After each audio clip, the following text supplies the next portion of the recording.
So, my friend says that he's definitely seen signs and information that the no-fly zone around Emily Moor Mast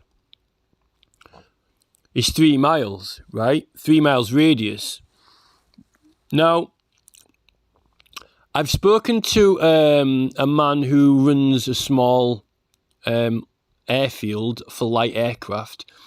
He believes that he's seen for light aircraft that it is 1,000 feet, right? He thinks it's 1,000 feet,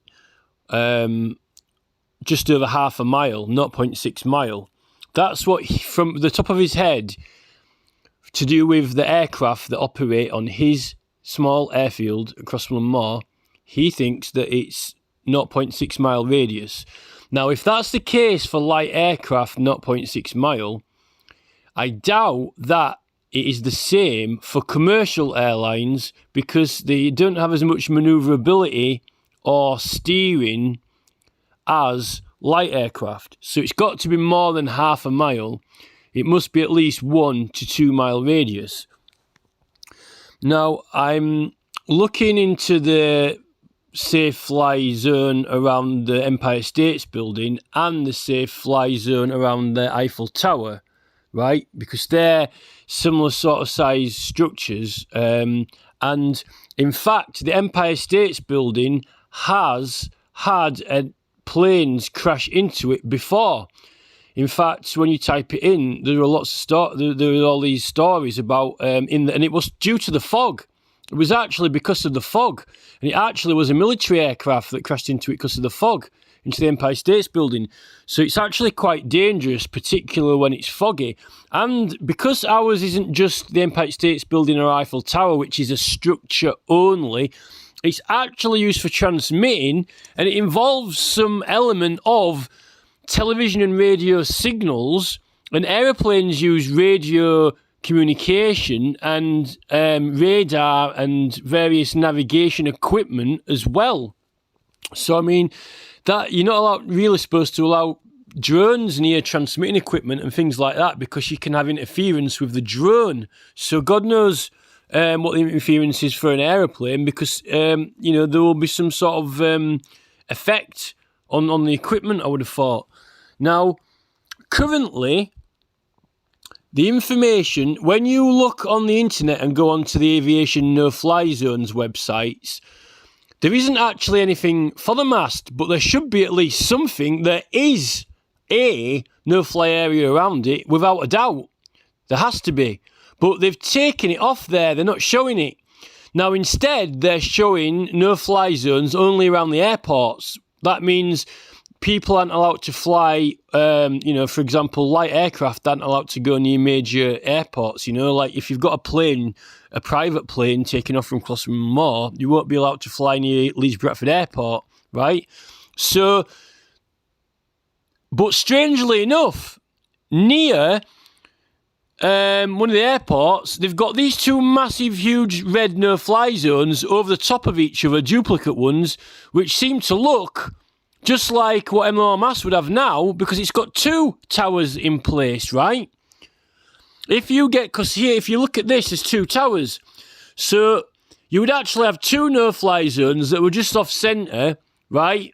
2 circles which were not exactly over the top of each other, right? And that's what's appearing on the actual aviation site. Hold on a minute. Now, this is the website, right? This is the website that's got the map on it, if it loads. Right? Right. This is meant to be a restrictions map, right? Now, to say there were no restrictions around the mast would be ridiculous because there has to be restrictions around it. There has to be some restrictions around it, not none at all, right? So here are all restrictions, mainly because of other airports and other reasons, right? Now, why is there no red area? That's Leeds Bradford Airport there, right?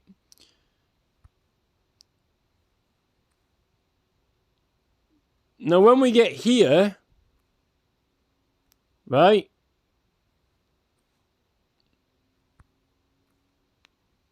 Right, here's Huddersfield, right? This is Huddersfield, right? Grangemore, Emily Moor, right? Why is there no exclusion zone or whatever, right, at Emily Moor? When it was or still is with it around the tallest building in Europe, right? That Bleasdale transmitter as well will have some sort of no-fly zone around it. But ours here is a lot wider than that, right? They haven't put one on. Or they've taken it off or they're hiding it. I don't know why. Now, what happens when you zoom out that is really weird is this. Look, they've got two there next to each other, right? But really, what's mysterious is if you put the Emily Moor mast on one now, right? And because the masts are quite a significant distance away from each other anyway, that's noticeable at this zoom, you would have two red circles that are just offset slightly. Because there's now two structures, right? Now, isn't it weird that there's two red circles there, but not where you'd expect Emily Moor mast to be, right? This is over Sherburn, right? That's really strange because there should be, not unlike that, two circles over the top of each other. There should be Emily, right? But now there's nothing there at all. So that is suspicious already. And this is the UAS restriction zones.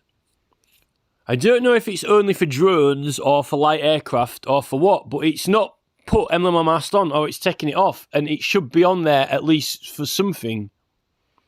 Now, this website, I've been onto the British Transport Police. The British Transport Police are supposed to deal with policing on transport, right? Now, they deal with trains mainly, but it's meant to be all transport. It's the British Transport Police. Now, when you go onto their websites, all the options that you want to do things aren't on there. It's almost like they're taking all the buttons away. So, all the things that you would want to report and do, you can't. But in theory, it exists. Now, I spoke to the police and they claim that actually, if a pilot was drunk or known to have been drinking while flying, they would actually do something and they could arrest that pilot, right? So, when a car driver is meant to be speeding or breaking a speed limit or driving somewhere they're not, the police are supposed to intervene. So if a pilot's flying in a zone where he's not supposed to, or air traffic control are aiding and abetting him and guiding him into an area where he's not allowed, then surely they're breaking the law, air traffic control as well, right? Or because they're facilitating it, right? Now, this is meant to be airspace infringements. But all these people are doing is saying, all this website's just for reporting, is if you report it, and to be honest, it doesn't even make it clear how or to whom you report it on here. It's kind of like they're evading it, almost as if, it's Mile High Club and aircraft people like, Jeff Bezos are beyond the authorities because, they've got important jobs and, all what happens is, they'll have a word with them and they'll get the standards put back right, but there's no prosecution. Police seem to like prosecuting drivers and obtaining convictions, but when, you've got a pilot in charge of, an entire aircraft of people, or whether, he could fly in the fog into a structural building and write off the entire aeroplane and write off a building, maybe even the entire village and houses, the police don't want to act. They're not interested, They're not interested in the slightest, whatsoever. Right, and they might have, they might send someone around to have words with them or whatever, right? Because I said to Manchester Airport, I goes, well, what if I get a laser pen? If I'm in a no-fly zone and I've got a spirit level in my garden and I'm not aiming at anything in particular, and if it's in a no-fly zone where planes are allowed to go over, if I got a spirit level and installed a pipe in the floor that pointed straight up, right? So I'm not actually intending to aim at anything, because if I was in a no-fly zone, I wouldn't be expecting aircraft to be directly over the top of me, and I'm not pointing it in any direction to them. If I slotted a laser pen into it, if I wanted to, send out a laser signal to extraterrestrials, if I wanted to try and make contact with aliens, right, out in space and see if they responded, right, I'd put a laser pen pointing directly up on my land, straight up measured to the degree of straight upwards, so I would never be pointing it towards anything but directly up. And if I was in a no-fly zone where planes by law weren't allowed to be and wouldn't be expected to be there, right, then I'm not saying I'm going to do that. But what I'm saying is, effectively, I'm in a zone where I can do that. Like, if you're in a zone where drones aren't allowed, the reason you're not allowed them there is because it's illegal. So anyone in that area with private house will be able to do what they want in their garden because they know a drone can't fly over their garden. Because if it was, it would be doing it illegally. So in my own space over my own house, right, which I can use, I can do what I want in there. It's safe to do it because it's illegal for someone to go into there, right? The same in law. If you get a lawyer, I'm quite certain he could prove that if it's illegal for a plane to go in an area and you wouldn't expect it to be in an area, right? And if you're allowed to operate therefore in that area, then you can do what you want in that area. So if you wanted to, people use telescopes and look for alien life with telescopes. What happens if I wanted to try and send a Morse code signal to see if there were aliens out there? And I'm not doing it diagonally out of the zone. It only goes out of the zone if you do it diagonally. This is theory, by the way, right? So you're telling me that if I'm in a zone where there's no aeroplane allowed and you're not allowed to expect, and you wouldn't expect any, if you had a laser pen and if you insert it in the floor with a measured cylinder that was exactly going straight up and nowhere else, right? So it cannot go out, the laser cannot leave the no-fly zone. Are you telling me that you can't fire it straight up at night time, at least if you wanted to do Morse code with it to see if there were any alien life? That's only an example, right? That's just an example. But apparently, even to contemplate that, or even to, say to the airport, apparently you can't even, if thieves come on your land, right, you're allowed to use reasonable force and warning to tell thieves not to come on your land, right? By law, you can use reasonable force to apprehend them, and you can even warn them verbally, say, don't come on my land, or you'll suffer the consequences, or I'll citizens arrest you, or I will detain you, right? You're allowed to use a verbal threat. So are you telling me that if airports are flying over your property in an illegal zone that is not allowed because it's dangerous to you and your property into a mass and to an entire village, are you telling me that I'm not allowed to give a verbal warning to that aviation authority or aviation air traffic control place? If I give them a verbal warning, then the police come round and threaten that I'm breaking the law. Yeah, in law, when an other person or an other group is breaking the law, you have a legal right to give them a warning, right? Yeah, on this airspace infringements, it says that all they're going to do is, if you report it, is they'll work to try and improve standards. There's going to be it doesn't indicate any prosecutions against pilots. So really, there's no enforcement agency to enforce laws against pilots. So effectively, it seems to me that a pilot could fly a plane into the mast if he wanted to anyway himself. It seems to me that if a pilot wanted to crash into a building, he can just do it. There's no one to enforce it, from what it's saying on here, because they're only just going to try and work with them to improve the quality. And here, right, this has actually got Emily Moore Mast is actually bigger and taller than the Eiffel Tower. So whatever exclusion zone for flying is around the Eiffel Tower, right, it would probably be a larger area that are around Emily Moore Mast, not a smaller area, right? I don't know what that shard is there. That's in London. Telecom Tower and the Blackpool Tower, but it doesn't have the Eiffel Tower on there. Oh no, sorry, that is the Eiffel Tower. Sorry, I thought it was Blackpool Tower for a minute. Then I thought they were all English ones. Oh yeah, the Blackpool Tower's furthest to the left.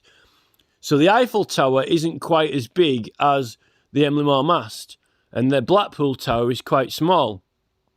I'll have to try and find out what the flying distance is around them. But currently, right, there's two structures up. So you would have 2 no-fly zones, or the no-fly zone would be larger than what it previously was, not smaller or not disappeared. Now, what I think is this, right?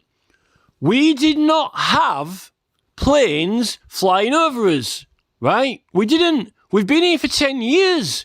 There are no air routes over here, unless they've created some new ones, right? Now, but the reason why there weren't any over here is because of those masts. The reason there hasn't been any planes over here in 10 years is because of how close we are to the mast, right? And I think that the ones that were going anywhere near here were going up the other side of it, right?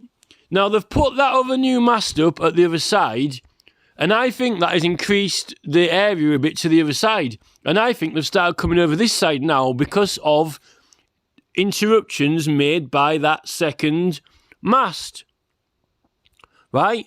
And what I think is, I don't think that, to be honest, I think that when they were flying at the other side of it, and I've seen them fly at the other side of it because I can remember parking up Castle Hill at night time and I used to see aeroplanes coming over, right? And I remember now, this is my own evidence, my verbal evidence, right, is this, right? We used to go up Castle Hill, and this is not that long ago, actually, not that long before when they put that new tower up next to the mast that we're looking at now. And we were parked up Castle Hill, and I remember seeing the aeroplanes coming over, right, one by one, right? And they were actually coming over from the right-hand side of where the mast is, the right-hand side of it. I remember now, because I remember them coming over. And I was parked at Castle Hill facing Farnley Tyres, and they came over to the right-hand side of Castle Hill, and that line is to the right-hand side of the tower, right? So when they've put that new mast up, right, I think they've changed the airline route to the other side. And what I think is this. I think that there was an exclusion zone around the mast, right? And I think that no one was really paying attention to it, and I don't think anyone was enforcing it properly to the actual proper perimeter that it was. And I think that Manchester Airport had got slack on it, and they just started going a bit near it, right, into it a little bit, right, because it's too much of a pain to properly go around it. And I think, right, now they put that other mast up to the right-hand side of it, I think they've actually had to switch to this other side, right? And I think that no one's just bothering to complain or enforce it, and they're gradually getting closer and closer, right? That's what I think, because I've seen the flight paths over Lascelles Cricket Club, and I've seen a plane go directly over there, right? That's a flight path. Yet, there's been some flying really, really, really low, actually probably around the height of what the top of the mast is anyway, and I've seen some lower at that height, right? And this is the fact. In the fog, I know it's got lights on, it doesn't matter if it's got lights on it or not. It's got lights on it, fair enough. When you've got thick fog, you can't even see lights. Because you can't even see car fog lights in the thick fog. They're difficult to see. You can get a certain density of fog where you can't even see the lights. So, if there's fog, right, and if the radar isn't working too well, or any other thing happens, right, you can even have someone who's intercepting the radio. You can even, how do the air traffic controller and the pilot don't know that someone else is broadcasting directions to the pilot? How do they know that didn't happen in 9/11, you know, or anything like that? You know, they're saying it was terrorists on the plane, you know, but if no one survived the plane crash, then how do you know that all the telecommunications centre received, you know, weren't completely and totally fake radio things sent off, you know? We don't know what happened on that plane. Someone could have claimed it was terrorists or whatever, for all we know, but it could have just been a normal plane sent off track and all the equipment scrambled. You don't know. We know for a fact that a plane crashed into the Empire States building and it was due to the fog, so it can happen. So it is dangerous. I think that there's been something happened since that second mast were put up, right? And something's been moved around by the air routes. I know that for a fact. And I think that people are going to be looking at it and people might complain, and I think that that's why they've not got it on that website, why they've not got the information on there for what the no-fly zone is, because they don't really want people to exactly know what it exactly is anymore, because they don't want to get any complaints, because it's going to be a pain for Manchester Airport for this reason. Manchester Airport don't really want to have to obey that restriction zone, and they can't be bothered guiding planes around it properly. It's going to be too much of a pain for them. So I think while they put that temporary tower up, they've taken the information down, and they don't really want to enforce it properly, because they've had to divert planes to go to the opposite side of it. That's what I think. But we'll soon find out when I get the information for the no-fly zone, because I think the Americans actually take it rather seriously. After 9/11, an actual plane flew into a building in 9/11, right? And it was all over the news, and they were taking it seriously then. So when I apply to the American government or to the Empire State Building for what the safe no-fly zone is for that building, I'm pretty sure that they, will give me the proper actual safe data, and they won't just, give me the wrong data or say it's been shrunk. Not after that 9/11. If anything happens after 9/11, they will increase the safety area around buildings in America, not decrease it, and particularly after Empire State Building was hitting the fog, right? And we've got two structures up there now, not just one. So while there's two structures up, you would think they would have extra no-fly zone, not actually decrease it. So I'm actually getting sick of Manchester Airport now, to be honest, because, they think, oh, we're a big airport, we handling loads of flights, we'll do what we want. We're not bothered about any safety or anything at all, right? They don't care. And when you send them a warning, right, giving them a hypothetical example of a threat, like, what happens if, I find out and prove this is a no-fly zone, and what happens if I want to use my laser pen in it, hypothetically, then they end up sending the police around to you, right? Even though it's them who are not supposed to be in an area, you're complaining against them, right? They're doing something unsafe, right? Particularly if there's the larger structure which might have fog, right? They're putting an entire village at risk. They're putting an entire plane full of people at risk. They're putting an entire building at risk, right? It might even destroy 2 villages. Yet they're the ones who send the police round. The police chief officer, the British Transport Police, are not interested in the slightest at all. You don't care. They're not interested whatsoever, right? They're not bothered. So, you go on the websites, there's nothing that you can report it with. There's no reporting tools or nothing, right? They're not bothered. So, but yet, in America, when a plane flies into a building, it's all over the news. Oh, it's the tragedy, the greatest tragedy, and all ambulances everywhere and fire engines, right? So I think the police in America take it seriously. I think the American government take it seriously, but for some reason, Manchester Airport don't take it seriously, and we don't even have any punishments in place for pilots. None. Apparently, you can only prosecute a pilot if he's been drinking, flying a plane. If he's intoxicated, you can't get him punished if he's flying places where he's not allowed to fly. Yet if it's drivers, then the police are straight onto him. If it's anything to do with drivers, then the police go around straight away, or even drones now. If it's a drone, then you're getting fined. The police are fining people. Who's fining the pilots? It's Mile High Club, and, they don't receive any fines or anything. And then we've got Extinction Rebellion sitting on airports, blocking planes from taking off in the first place. And then when councils are voting against airport expansion, then the government are taking the powers away from the council. The government are taking powers away from the council and saying they can't vote against expanding an airport. Yet, you can get a local referendum. And if you get a local referendum, all the people in a constituency can vote against expanding an airport if they don't want it. They can vote either way. The government can't tell the people which way to vote if they want a local referendum over it. It's just total government control. And now we've got Tories, now we've got Tories who are going to cocaine parties on drugs. How do we know that the pilots haven't been taking drugs? Who's testing the pilots for drugs to see if they've been taking drugs? when they've been off duty, when they're going, with all these air hostesses in mad parties, How do you know that the pilot's not been affected by drugs and it's affected his flying capabilities? That's the problem. Who's testing them? No one.